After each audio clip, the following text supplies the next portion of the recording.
So good afternoon, everyone. I'm Rachel Rosenfeld, one of the career consultants in the Career and Professional Development Center at Carnegie Mellon, and I will be your moderator today.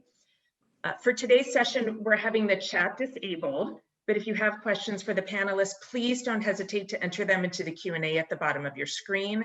We'll be taking the last 10 minutes to address anything we receive there.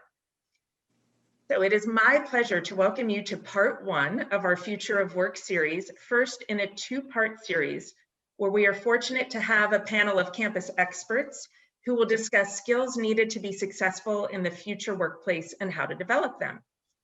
I'd like to start with a quote from the World Economic Forum's report, The Future of Jobs 2016.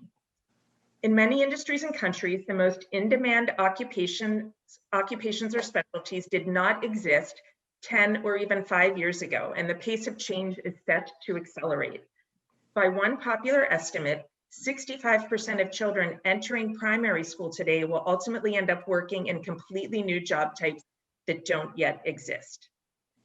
So as career educators, we are asking, how do we prepare our students for the reality that they will have to continually reinvent themselves? The World Economic Forum's 2020 report on the future of work identified success skills such as adaptability, entrepreneurial spirit, grit, emotional intelligence, and active learning, self-management as critical for the future workplace. Today, we'll explore how to develop a number of these skills, and in part two on Thursday, we'll see how some alumni and employers are putting them into action. So with that said, I'm excited to introduce you to our three panelists. Carla Bevins is an assistant teaching professor of business communications in the Tepper School of Business. Prior to joining CMU faculty, Dr. Bevins taught in the School of Information Sciences at the University of Kentucky and is a visiting educational scholar at Qingdao Technological University. She has a PhD in communications from the University of Kentucky, where she also served as a faculty fellow with the Center for the Enhancement of Learning and Teaching. In addition to business communications, she teaches business presentations, management presentations, and leadership communications.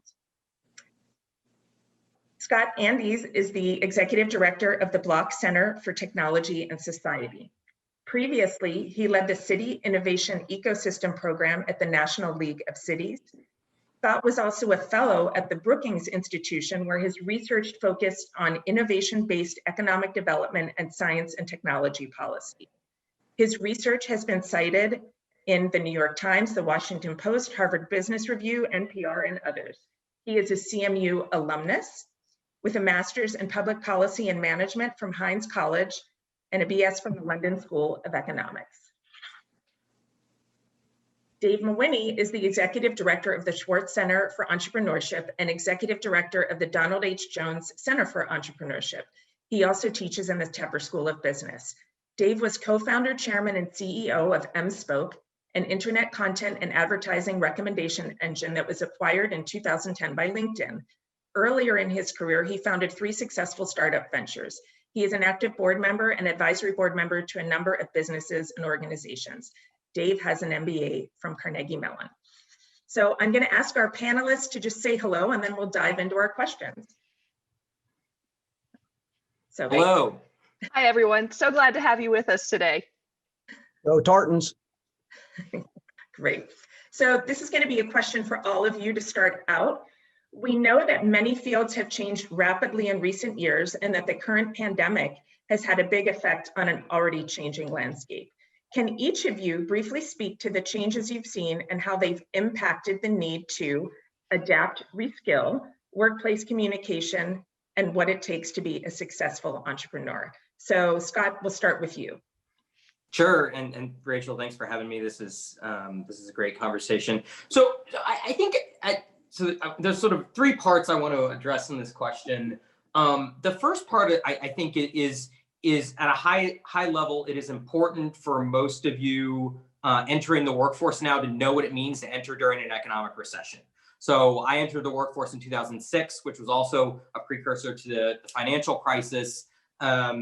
Studies now show that over the lifetime of a young employee entering during a recession could depress wages by 5% over the course of your career. and have a number of different effects over time. And while that may be a depressing insight, the sort of silver lining is you're a Carnegie Mellon student, so you've got a significant leg up on the competition, presumably. But I think really where I want to drive home is the types of decisions that you need to make when you enter the job market, such as it is, look different than what many of your mentors and others experiences have been entering in prior times that may have been more lucrative. And this drives the need for conversations like this in terms of how can you think creatively about your career trajectory? What do the first 5 years look like, given the fact that we're going to be in a slow growth environment? And what might that mean for your particular sector, industry, business, and occupation?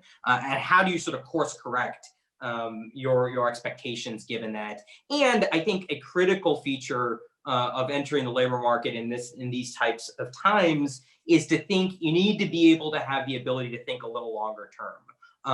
You need to be able to push your horizons out. Normally, I would say, the first 2 years of your career are essential. Think about that. But here is an environment where thinking 3 to 5 years probably has some merit. So that's sort of the first thing is what does this environment look like, and how can you think clearly about that and think differently than others might be, and use it as an opportunity, not a risk. The second big change that we've seen accelerated, I think, during COVID-19, which is a trend that's been underway for the better part of a decade, is what a number of CMU faculty members and others around the country have identified in the notion of a decoupling between occupations and tasks. So we used to sort of bundle this idea that I am a software developer, or I am a program manager, or I am a whatever you may be, and with that that sort of quote unquote job came a series of tasks embedded in that job. We're getting better and better at decoupling tasks from those occupations, and the downside of this is we're seeing in some areas the sort of lower skilled elements are automated and the higher skilled ones are rewarded. But there's a real opportunity here to take advantage of the particular tasks within the field you're going into and amplify those skills. I'll give you one very quick COVID example. We were working with a national bank that when COVID hit, they basically created an internal marketplace of tasks where they said, we're going to have some employees during remote work that have less to do and some that have a lot more to do. Why don't we create a competitive process where people can apply for additional tasks if they would like them, of course, compensated for. And it created a new environment that I think we'll only see more of, where people who are adaptive and have the right skill set can dive into new areas that may not look like anything regarding their sort of job description in prior duration. So I think this just amplifies Rachel's point, where adaptability and the flexibility of skills are an ever-present reality and will only become more so. And the only, and I don't want to take too much time, the only one that I'll sort of also sort of talk about is, and I hope we have more time to talk about this, is sort of the soft skills. And we tend to really hit home the importance of the technical skills that the majority of you are learning here at Carnegie Mellon, which of course will be bread and butter of your career, but soft skills, emotional intelligence, judgment, grit, as Rachel put it, these things are incredibly important for no matter what you do. And they're also things that unfortunately we're not so good at teaching in a formal way. And so I found successful workers find ways to incentivize themselves and to build those skills throughout a lifetime. So we can talk a little bit more about that later. Great, thank you so much, Scott. So Carla, if now you could address changes you've seen in terms of workplace communication. Absolutely. And Rachel, thank you for having us today. This is a very important and needed discussion right now. And so as Scott was saying, we do at Carnegie Mellon do a really great job teaching those technical skills. And I'm a little biased being in the communication faculty, that we put our communication courses right up front as required courses because we recognize the need for what a lot of people call soft skills. I will call them essential skills, because you can have the technical skills. It's the ability to translate them to pretty much any area. And I think there are two things really that I have seen as to what has changed very quickly. And one is most obviously the rapid, I guess, move to online and remote work. Our in-person communication has really decreased significantly in the last 9 months, as example by our meeting here today. And we're now connecting with each other in new and adaptive ways. And I see this as an opportunity and also a challenge. Really, how can we communicate meaningful and complex ideas with others who are not only in our company, but maybe our potential clients, our existing clients? Maybe they are ones who are other companies that we are now partnering with. And we're addressing a lot of interesting challenges, such as different time zones, cultural needs. And so these are all things to kind of keep in mind. And this dovetails with my second point, is it's really important for us to think about the information that we need to share. Now, we know what we need to share, but it's very much about thinking from the other's perspective and taking that time to learn who our target audience is. What type of message do they need? What information do they need in order to make the decisions that they need to at the end of whether it's written, verbal, digital communication? We have to have this forefront in our minds at all times. Why are we communicating, and what do we hope to achieve in this communication? And talking a bit more about some of these transferable skills, I would love to get into that a little bit later in our conversation. I think that's going to be an absolute key point moving forward with effectively communicating in our rapidly changing online, remote, maybe eventually back to in-person environment. Great. Thank you so much, Carla. And finally, Dave, if you could comment on some of the changes you've seen in terms of what it takes to be a successful entrepreneur. Absolutely. Thank you, Rachel. And thank you, Scott and Carla, for those great answers. You've covered a lot of ground that I would have normally covered. So I'll try to be to the point and brief. But first of all, being an entrepreneur, being successful in any business is being a lifelong learner. So by that, the fact that you're here today means that you're stepping outside of the mainstream of education and trying to learn and upskill. So kudos to you all. I bleed plaid as a CMU alum, and all my children have gone to CMU as well. So I couldn't be happier that you all are here trying to figure out how to improve yourselves going into the future. My colleagues in the venture capital world have had this thesis for the last decade or so about all routine cognitive tasks will be automated through artificial intelligence, machine learning, robotics. So it's not a new theme, but you are here at ground zero for that. This is the home of artificial intelligence. Herb Simon and Alan Newell, along with from here at Carnegie Mellon, along with Marvin Minsky at MIT, are known as the fathers of AI. And we're certainly ground zero for robotics as well. You can see it in terms of new industries that have emerged over the last decade and a half. Automated vehicles, autonomous vehicles are all utilizing these new technologies. So I think what you need to think about doing is migrating away from these tasks that Scott mentioned earlier that are routine cognitive to more creative and complex activities. And there are two components to doing that well, and both have been touched on already. One is being good at the technology that underlies and understanding how those technologies are applied. But just as important, and maybe in some cases more important, is your ability to be able to communicate well, to be able to modularize things so that people can understand them, to be an active listener while you're speaking and communicating so that you know whether or not your audience is actually learning from what it is that you're talking about. And that's hugely important. One of our startups at the Swartz Center for Entrepreneurship, which is in the Tepper quad right over my shoulder here, is Talk Me Up. It's using artificial intelligence to improve your communication. And in the research for building that company, JJ Zhu, who's an amazing entrepreneur, learned that 85% of the variables in the equation about advancing in a company or increasing your compensation have to do with your ability to communicate. So that's important. One last point to take away is that in the entrepreneurial environment, everything is always chaotic. You have to be able to learn to live with ambiguity. And if order is what you strive for, then you need to step out of your comfort zone and learn to live with chaos and ambiguity, and that will help you be successful. Thank you. Well, thank you, Dave. We got so many great answers in our opening question, and now we're going to dive a little deeper into upskilling for adaptability. So I'm going to address this one to Scott. Students are thinking about what skills they will need in the future. Do you have any recommendations for what they should do now in order to prepare themselves for the changes they will have to adapt to in the coming years?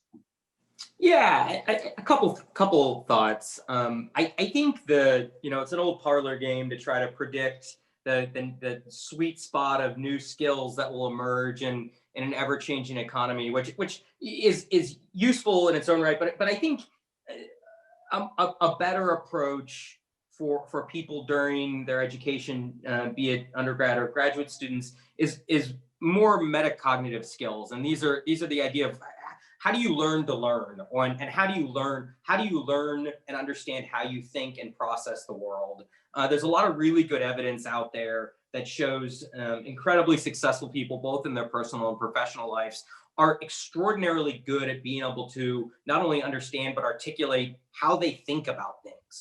Are they quick to respond to things? Are they incredibly flexible? Do they tend to need stronger processes? Do they tend to gravitate toward incremental solutions over radical solutions? There's a whole suite of sort of ways you can unpack this, but the ability to sort of decouple how you process the world and getting better at that all the time is incredibly important. It will help you manage teams. It will help you be a good team member. It will help you, see where you fit into a larger organization. And sort of part and parcel of that is sort of the learning to learn. There's a lot of incredible information out there on how you actually acquire new skills. And I think the funny thing is, generally, I find Carnegie Mellon students, because they're so good at education, they get great grades, they're here, they assume that they're excellent learners. And sometimes that's the case, and sometimes it's not. But I think it will help you in school. It will certainly help you in your career, but getting better at the process of learning it and understanding that sort of those metacognitive skills, I think, are really, really important, because the underlying point I'm making here is if you know the way in which you process the world and you know your own strengths and weaknesses, it's going to make flexibility easier. It's going to make being adaptive to changing realities simpler. So I think that would be sort of the sort of really big one. The only other sort of second thing that I would say, this is particularly this is both for undergrad and grad school.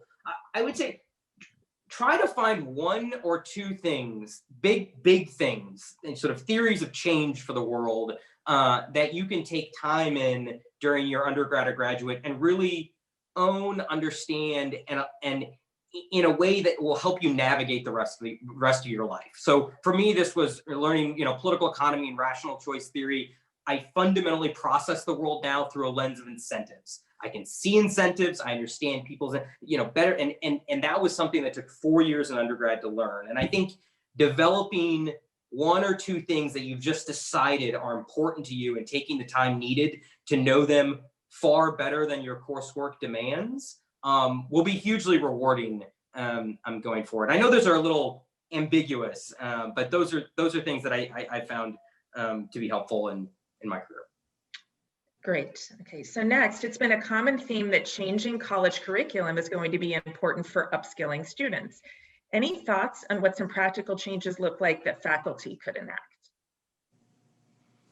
Yeah, I mean, there's no shortage of things. And we're doing a lot of this here. Researchers at Carnegie Mellon are doing a ton of this work in terms of thinking differently about, we have an experiment going on in real time on how remote education really changes the way people learn, educate, and transfer knowledge. And I think those lessons, regardless of where we go from remote learning to in-person, some of those lessons will remain, and that's a good thing. I also think one of the things that this institution is extraordinarily good at compared to most institutions of higher education, is sort of an multidisciplinary approach to different topics.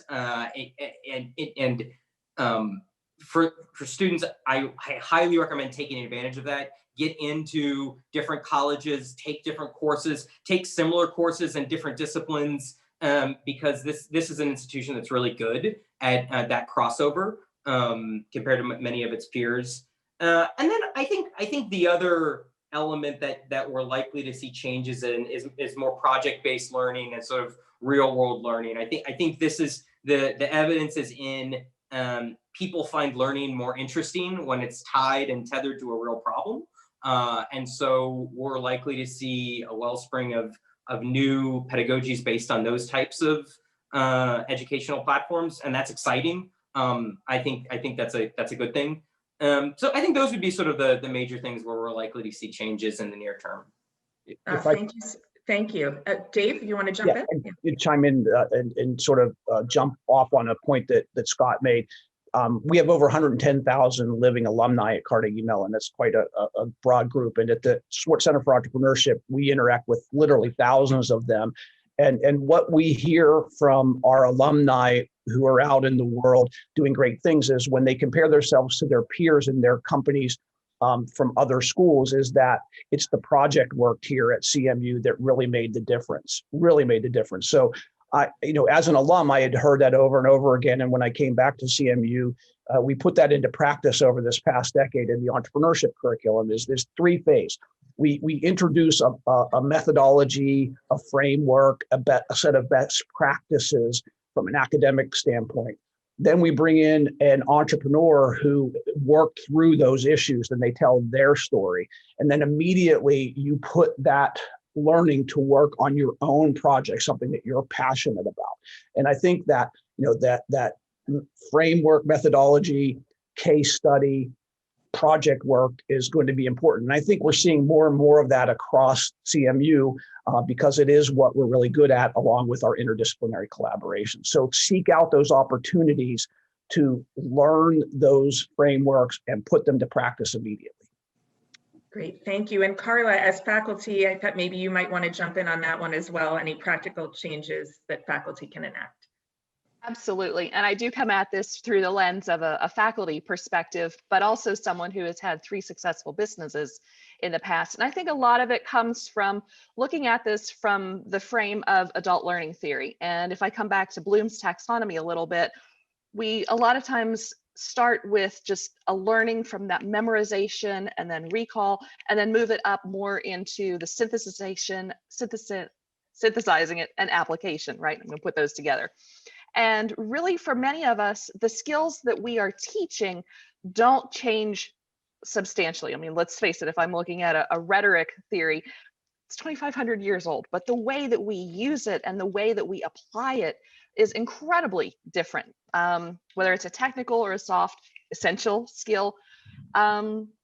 Really, it's about how we can adapt it to what we're doing right now. So for example, one of the things that I teach is the concept of informational interviewing, where you go out and you get information from someone in the field. Can either be a cold reach or a warm reach. And when I started teaching this, it was really about the application of making a phone call, writing a letter and sending it. Well, that doesn't necessarily work anymore. And so as I'm helping students learn about others, our wonderful alumni, and the career path that they've taken, it's very much about encouraging students to reach out via LinkedIn or have a virtual coffee chat, right? And so while the core skills of networking haven't really changed that much, it's the way that we go about it that has really changed. And something that struck me from what Scott said a little earlier was being flexible and being adaptable, right? And there's that strategic ambiguity, knowing that if you step a little bit out of that comfort zone, and I mean that for students and for faculty, because this is a partnership. I think that's something that's incredibly important for us, is to realize that we are partnering with the students are partnering with us.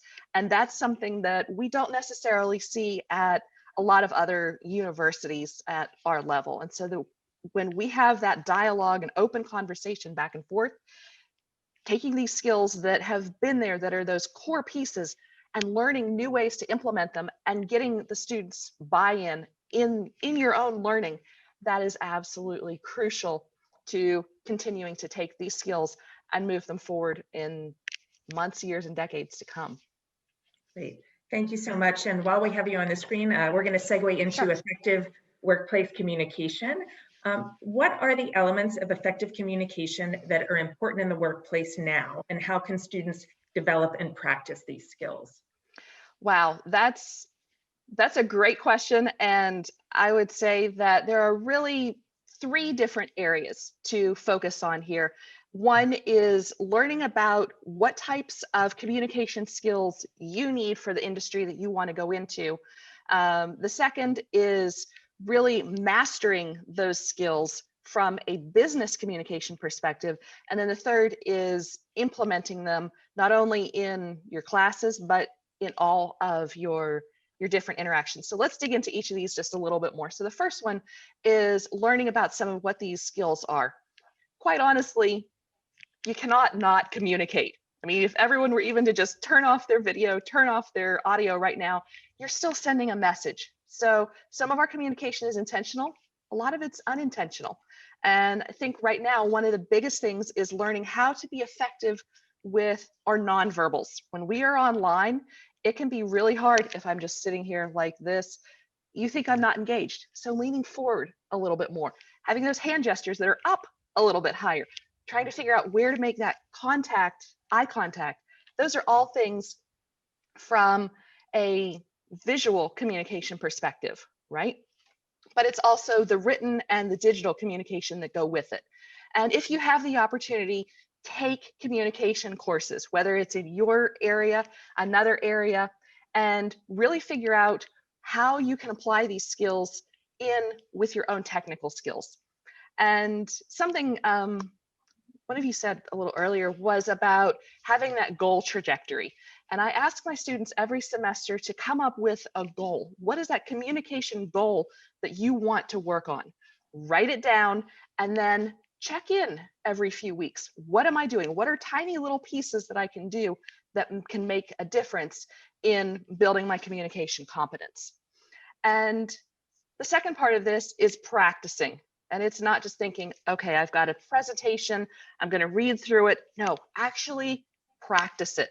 It's like if you were on a sports team, you're actually going to be running laps. You're going to be learning about different formations. You're going to be in the doing of the activity. Same thing happens with communication. So it's everything from know who your target audience is, know what type of message they need in order to make that decision.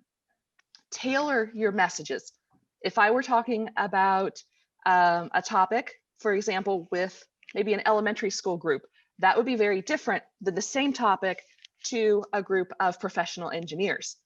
You have to tailor that message, and you have to think about what you're saying from the perspective of the other, right? And that comes back to active listening and really figuring out what the other person needs.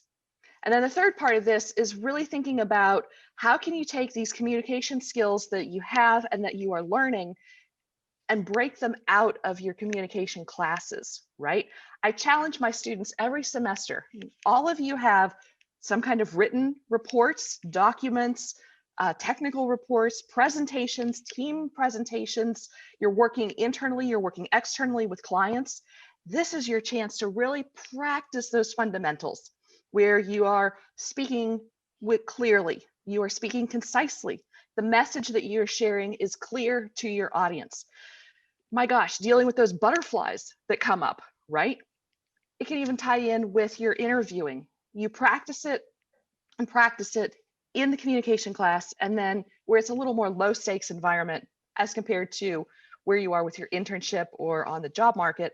And then I challenge you to practice it in all of your other classes and basically bring every class up a little bit higher in the way they're communicating together. And I think as you're building those skills, it's basically a toolkit that you can take with you. There are a lot of transferable pieces with it. Obviously, I'm very passionate about this, so I'll wrap up on those points, but that's a great question. Great. And just one more, and you kind of already just touched on it in terms of mentioning interviewing, but after developing and practicing the skills, how can students ensure that they are displaying those skills to employers in a way that is impactful? Absolutely. And that's incredibly important, because you can have these great skills, but if you're not showing them, then it's not going to work out very well. And so my first piece of advice here would actually be ask for feedback, and ask for feedback in a way that you're going to get information that you can actually use and apply. So say, for example, Rachel, I would say, okay, I'm giving a presentation. Would you be willing to give me some quick feedback afterwards? So I'm getting that micro yes, getting that buy-in where you're willing to give me that feedback. And then afterward, it's not going to be, so how was it? And you're like, awesome, it was great. We can take a little bit of time, maybe immediately after, maybe it's in the next week, and talk through. These were some of the things that worked really well, and here's what you can do even better. And here's something you might not have thought of yet. So I think one of the biggest pieces is ask and solicit good feedback, and then also reciprocate and give effective feedback. Another one I would say is that lifelong learning and professional development. Continue building your skills. So many of the companies that we work with as a part of Tepper and CMU have these amazing professional development. And I'll give a plug for our own executive education right here at Tepper, where we continue to help you develop those leadership skills, that emotional intelligence, executive presence, right? And just continue learning and practicing. And again, know your audience, know what your manager or supervisor needs as you're able to manage up with them. Think about, what are those transferable skills? Maybe you're working on a project for 6 months. You learn some skills that are going to be helpful. Take them with you and teach your next team from what you already learned. Okay. And I think a biggest part of this is just continuing to be hungry and creative and open to the learning process, and being willing to learn new pieces as you go, and realize that there are times that you're going to stumble. You're going to fall in what I call the Pittsburgh pothole. Pick yourself back up. Say, okay, that didn't work. What is something that I learned from this? One little piece that I can apply immediately that is going to help. And you start building little pieces all the way through. Does that address that question a little more? Yes, it does. Thanks so much. Absolutely. Dave, now we're going to turn to you about entrepreneurial spirit. Future of work experts have noted that entrepreneurial skills will be important for many workers and not just entrepreneurs. How do you define entrepreneurial spirit, and what do you think are those key skills that you've seen lead to success? Thank you, Rachel. I appreciate that. Well, let's just start off with optimism, right? Having a positive outlook on the world is so important. And I'll embody that in a quote from one of my mentors who started the entrepreneurship program here at Carnegie Mellon, Jack Thorne, back in 1971. We had the first formal entrepreneurship program in the land. And his quote was, "Entrepreneurship is insane perseverance in the face of constant rejection." Insane perseverance in the face of constant rejection. Think Energizer Bunny, boom, boom, boom, boom, boom, going through the wall. But be pleasantly persistent. Don't be the bull in the china shop, right? Very, very important. So optimism, not giving up. So the second point is, don't fear failure. Failure is a stepping stone to success, right? We learn from our mistakes, as Carla talked about in communications iterations, right?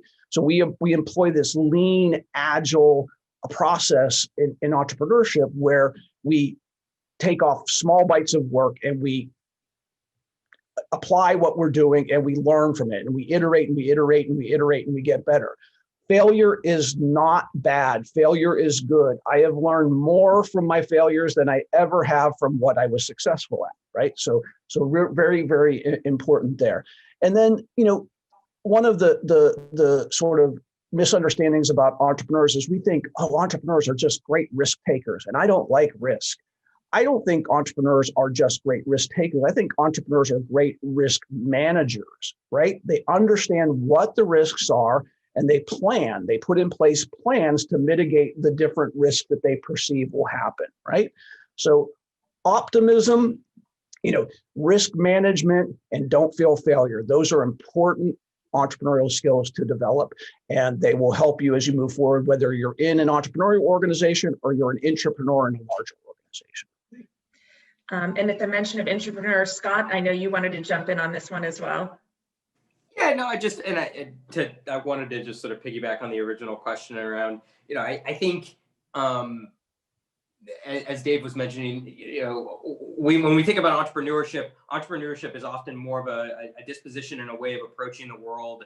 And there's many ways of doing it, and at least in my opinion, and one of the ways for those of you who go to work for another employer, or you don't start your own business, there's a lot of ways to be entrepreneurial within an existing institution, and I found it can be incredibly rewarding. One, it allows you to think about big goals. It allows you to think about big issues that you want to change. It might be how that your particular company can expand its product line. It may be how you can address new funders, or it may be how to identify a social problem within a company that nobody's focused on. But I think approaching, even if you are an employee of a larger institution, adopting an entrepreneurial mindset to your work, which is to say, identify some big goals that may not be the only goals that your boss is measuring or your boss's boss is measuring, is a incredibly, at least I found an incredibly meaningful way to propel your career. And it's just fun because work is hard. And if you can focus on some really, really big goals that are important to you, you can often be incredibly successful in your career, but also do things that you wouldn't have been able to do otherwise if you just sort of stuck to the ladder that you're meant to climb, so to speak. Okay, thank you. And Dave, back to you. In terms of these entrepreneurial skills that you noted, how can students find opportunities to develop these skills? Right. Well, obviously you're doing that in your internships, and different companies that you work with will have different appetites for letting you apply these different skills. But here at CMU, again, at the Swartz Center for Entrepreneurship, we have over 80 different startups, from just idea and concept to in market with real product, that you can come and work with. And they're constantly seeking out interns to come and work with them. And you would have the ability to, in some cases, work for being paid. In other cases, work for the experience to apply these. And we are actually going to be having a job fair in early February. It'll be virtual, but we'll work with the CPDC to get the word out, and there will be ability to lean in, find a particular type of company or market that you're interested in and passionate enough, and practice these skills. Great, thanks so much. Scott, we're gonna come to you now. We're shifting to the future here. After graduation, students will potentially be balancing the workload of their full-time positions with the additional demands of trying to develop new skills. Do you think it's important to upskill or reskill beyond college, and do you have advice for how to approach this? Yeah, I mean, the first part of the question is easy, right? The answer is yes, right? I mean, you're going to have to be adaptive and learning new things throughout your career. Or you just fall behind, right? It's as simple as that. And I think one of the cool things about being 15 years or so into my career is I've seen people who are at one level right out of college, and clearly they didn't keep learning and they didn't keep adapting, and now others have completely overtaken them, and vice versa. And so it's easy to think once you land that first great job you're set, but sorry, this is a long, hard process. So buckle up. But on the how to do it, I think is a harder question, because everybody says, oh, I'm going to learn new skills, I'm going to continue learning. But once you get out of the regimen of school, it becomes difficult, right? A lot of your colleagues aren't doing it. They won't be upskilling. And so I think one way that can make it a little easier is directly and explicitly tie a knowledge component to your career goals. And so that might be that I want to be, I want to be a sort of policy expert, sort of from my world. Well, one way of going about that is writing a lot, now you build your career through the products you're producing, but you're also learning throughout that process. So in other words, the tactic used to achieve your career goals is tied to knowledge generation and knowledge creation. And you can play that out in any number of fields. But I think if getting better at what you do and gaining the types of knowledge you think is important is connected to sort of your 9-to-5 job as the way you've structured it. And you'll have a lot of flexibility to structure how you do this. It's just going to be easier to have staying power when it comes to knowledge generation. And that's really what it is. Those who have the staying power to continually learn are going to surpass those who don't. So finding ways to make it easy is important. Thank you. That's great advice. And now I want to turn back to all of our panelists. Any final thoughts you think our students and staff should keep in mind as they consider their own futures and their quest to succeed in the workplace, given what you all know about the future of work? Yeah, I can jump in on that one. I think a big part of the theme that we've been covering throughout our conversation today is staying curious and staying focused on what that next goal is.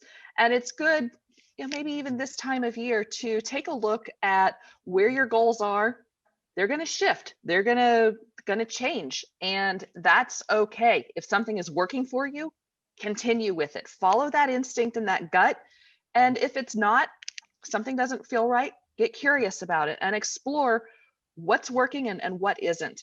And for me, from that communication perspective, and I think this works across a lot of different skill sets, is practicing. So for me, it's practicing those communication skills and getting feedback. Scott, you were talking about, as a writer, continuing to write and practice and practice. Well, for me, maybe I want to be on the public speaking circuit. And so that's speaking up in meetings. That's making sure that I'm really prepared for client meetings. That's in my own classes, making sure that I'm participating on a daily basis and really making sure those presentations are strong. So taking the opportunity to practice whatever that goal is in tiny little steps all along the way. For me, my own growth really comes from working with the Eberly Center and that instructional design. For you, it might be, for our students, it might be internships. It might be working with the different centers that we have. I think a lot of it is that quest for success for you is knowing what you want. And I always share with my students, find your own authentic voice. And when you have that, it's a lot easier to figure out where that trajectory is for your goals and what are little pieces that you can take along the way that are going to get you step by step, maybe even move you in a different direction that is even better than where you are right now. So that's where I would start, or start to end, I guess. Great. Thank you. Anyone else want to jump in with a final thought, or should we head into our Q&A? I'll just add one super quick one based on Carla's comment. One of the hardest things you may have to do in your career, and if you don't have to do it, you're extremely lucky, but is make a big jump and move in a different direction. Do something, a new industry, a new occupation, a radically new skill set. But almost everyone I sort of think of as like extremely successful or a mentor or someone I want to emulate, like has had to make that jump at some point in time. And so I would just say, if you get the instinct that that's coming, think long and hard about embracing it, because it's hard and you might wait 5 years to do it when you could have done it in year one. But those things happen, and that's just the course of getting excellent at something. And thank you, Scott and Carla. Great thoughts. To sort of jump off of where Carla left off is I teach my entrepreneurs and my children always have a plan. A 1-year plan, a 5-year plan, a 10-year plan. A 1-year plan is more specific with more specific goals. And as you get out further, the goals are more aspirational. But it's always important to have a plan of action. And so when you're choosing a career or a company to start, I think there are 2 elements that are important. If you can get both, it's going to be a wonderful experience. But you need at least one of them to be happy in what it is you're doing. One is a passion for the problem, the industry, the culture that you're working in. The second is specialized knowledge and skill sets where you have a differentiated capability. And if you have both of them together, that's a really great formula for success. But you need at least one of them. You either have to be very passionate about what you're doing, or you have to be very good at it, right? And again, strive to get both. And I think you will feel like you never worked a day in your life, because every day will be a party. Great. Thank you so much. All right. Well, we are going to turn to the Q&A now. So, first question, Scott spoke about strengths and weaknesses. How does one recognize what is a skill weakness that needs to be developed versus an area where I would opt to partner with others to offset a weakness in a group setting approach? Great question. I don't know. No, I'm kidding. I think the first thing in this is like which is going to sound obvious, but it's really hard, is to actually identify in a objective fashion what your strengths and weaknesses are, right? Most of us actually don't know. And by that, I don't mean, public speaking or, JavaScript. That's not what I'm talking about. I'm talking about other types of skills and strengths and weaknesses. And then the other piece of this that's implicit in the question is you're going to have a level of emotional intelligence to be able to identify in the group who has those strengths and weaknesses. And that requires, the ability to listen, the ability to really take time to know what your group is. And I honestly think that first piece is half the battle, like identifying really what you are good at and you're not, and what other people are good at and what they aren't. And that informs a lot of the decision-making process. And then honestly, sometimes it just comes down to, what's most efficient, right? In the sort of short, moderate, and long term, in terms of how much of this do you take on versus the ability to rely on others. But the more you can do the latter in a mutually beneficial way, obviously, the more the team will be successful. Great, thank you. Does anyone else want to jump into that one? Just want to follow up on something that Scott said very quickly. As you're trying to figure out what those strengths and weaknesses are, talk with others, see where they would put you in a certain position. And one of the things that I have found very informative for me and for my own students is your conflict management style. Conflict on its own is not good or bad. It's how we negotiate it and navigate through it. So learning how you deal with conflict, especially in professional settings, because it can be very different than personal settings, that professional conflict management style can really help you figure out where some of those strengths and opportunities are, both individually and also when you're working in a team. Great. Thanks so much. Carla, this next question is actually addressed to you. While I have great vocabulary in written communication, during verbal communication, I'm always searching for that perfect word in my head. It feels like my mind is always buffering or searching for the right words to use while speaking. How do I work towards preventing these gaps in speech while communicating orally? Oh my gosh, I am so glad that you asked that, because that's something that comes up for all of us. We're always like, what's that word? The term for it is actually aphasia, when you can't think of the word. And so we all come across it. You would think, the more that you practice, you just get really natural at it. Quite honestly, hack it a little bit and come up with those phrases ahead of time. As you are putting that speech together, even if it's just kind of an impromptu that you're sharing, kind of have some phrases in the background. Basically what your audience needs to hear to make that decision, right? So think about it from their perspective, and what would be something that would wow or spark them? What would be something that would be very positively memorable?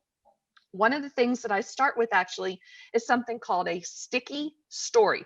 And that's where you have an anecdote and you tie it together with a piece of data. And that is a great way for you to kind of figure out, okay, what are these words that I want to say that are going to be very meaningful? If you have a statistic or something that's a wow factor, and then you put an anecdote with it or an example, that is going to help your mind figure out what are the words that I want to say, because you're coming from your own authentic experience and it's going to be a whole lot easier to find those words. So that's one part. The other part is come up with some of those words and phrases ahead of time, because I can guarantee you, just like you said, you're not going to think of them in the moment. You're going to go, yeah, so that was really good, as opposed to, this was a fantastic example of moving forward, or whatever it is, because obviously I wasn't prepared, so I didn't have something exactly ready to go. But that's what you do. You come up with a few of these wow phrases ahead of time. And then you also have these little sticky stories where you have a piece of data and an anecdote together. Those two will get you started with it. And then as you start practicing, it starts becoming more natural. It's almost like muscle memory for you. Oh, yeah, that's a great question. Thanks for sharing that one. I think just real quick on that, the other thing that is important is different types of communications tell you a little bit about your strengths and weaknesses, right? And like, if you're really, really great at writing, but like when you're communicating off the hook, it's more difficult. Well, then you need to prepare, as Carla was saying, like that one. You may not be as strong at sort of impromptu speaking. On the flip side, there are people who are incredibly good, and we've all seen them in our classes, at raising their hands, but maybe their writing skills are a little weaker or whatnot. And that's because they have trouble organizing thoughts. And really, when it comes to sort of putting pen to paper, and they struggle with that. So that's something to work on, right? So communications is a great way to identify some of your other types of intellectual strengths and weaknesses, just because they play out in so many different ways. Great. Thank you. There are questions addressed to Dave. You mentioned modularizing things. Can you expand on this thought? Additionally, you mentioned that business is chaos and learn to live in ambiguity. How can we prepare for the stress of being an entrepreneur? Right. There's two questions in there. I'll address the latter first, right? You can train your mind to be able to deal with ambiguity. There's called different things. It's self-talk, auto-suggestion, it's visualization. When Olympic athletes are preparing to perform, you'll see that moment when the camera comes on them and they've closed their eyes. And what they're doing is they're visualizing themselves in that moment, so that they're not going to be surprised or like a deer in the headlights during that moment. They've seen themselves do it. Their mind, their subconscious is trained to go and perform and do that. So you can train yourself to deal with those stressful business situations over and over again through that kind of a visualization technique. There's a lot of body of knowledge out there on the internet that you can go read about that. But it took me a long time. I'm a very type A person that was always, very stressed, and I learned to calm myself down and prepare for the situation and to be in the moment and not to overreact. So you can do that. The first part of the question was modularization. And this is really, really important. And I'm sure that versions of this are taught in communications classes here at Carnegie Mellon as well. But a great example from the entrepreneurial world is the selling, right? I'm an entrepreneur, I'm an engineer, and for my company to be successful, someone has to buy my product. How do I sell it to them, right? And it seems like this big, nasty, gargantuan problem, and how you deal with it. But what we try to teach is this concept of the sales funnel that starts wide at the top and narrows down to the bottom. And at the beginning, we have to create awareness of our product. So we modularize that first part of the problem is let's create awareness about the fact that we have a product that solves a problem for them. The second part is education. We educate the potential customer on the benefits of what it is that we do. And then finally, it's the offer, right? We put an offer in front of them that is simple, that they can decide upon, and then ultimately we transact with them, right? So taking this big amorphous thing called sales and modularizing it into the components and thinking it's good for planning, but it's also good for the way that you communicate to your potential customers, and not trying to take them from the first step to the last step in one single step. It's step by step so that they understand, they synthesize, and they're able to make a decision. So that's an example of how you would modularize something that seems relatively simple in the vocabulary, sales, but is actually very complex, and you can modularize it. Dave, if I could dovetail on that for just a moment, you had those three different pieces, and it ties exactly into the communication theories of looking at the knowledge, the attitude, and the behavior. It's all about the target audience and looking at it from their perspective. What information do they need at a certain point in order to make the decision that you want them to make, right? So that awareness, what's the knowledge that they need? That spark and that intuition. Okay, where's that attitude? And then finally, that ask, where's that behavior change? And there's so much in the literature that backs that up. But it's, again, those smaller steps that tie in all the way that make something very big become very manageable and quite successful along the way. Great. Thank you so much. Okay, so I think we have time for one more question. So let's see here. And this is kind of a big one. Optimism, positivity, not giving up. How does one know when it's time to stop and move on? Well, this gets back to planning and goal setting, right? So in the concept of starting a company, we talk about the first phase being 0 to 1, idea to product market fit. And in that process, we have customer discovery. It's setting objective goals for yourself, right? So and I'll just oversimplify it here, but if I'm going to go out and talk to 100 different potential customers, then more than 50% of those customers have to have a positive response and have indicated some interest in learning more and potentially purchasing the product. If I get more than 50% saying, no, that's not my problem, I don't care about that, that's sort of setting an objective kind of a goal. So having a plan, setting goals, and being as objective as possible is really, really important in knowing when to stop. Yeah, and I'll add like two things onto that, which is, you know, I think I think in most situations where things aren't working out, the binding constraint isn't actually knowledge that it's not working out. It's the sort of wherewithal to do something about it. I think most people tend to professionally stay in a bad situation longer than they need to. Again, not because they lack the information that it's a bad situation, but it's really hard to make those changes and shift gears like that. And so this, going to Dave's point, I think this is really important, where at the outset and with frequency, creating goals for yourself, creating sort of what you want to achieve in a given environment. And again, those goals you need to drive. Your boss doesn't drive those goals. The institution doesn't drive those goals. You drive those goals. And those goals have to be ones that you can fail at. Because you know, if you can't fail at a goal, then you can't be successful at it. And I think, you know, those are ways that you can begin to sort of you know, acknowledge when a situation is turning a little bit south. But ultimately, this is a judgment question, because there's sort of the difference between grit and you know, being perseverant during hard times and acknowledging that it's time to move on. And you know, ultimately, that's just a judgment call that you'll get better with the more times you do it, the more times you make hard choices and mix things up. Thank you. So now, in closing, to all our attendees, thank you so much for listening and participating in our Q&A.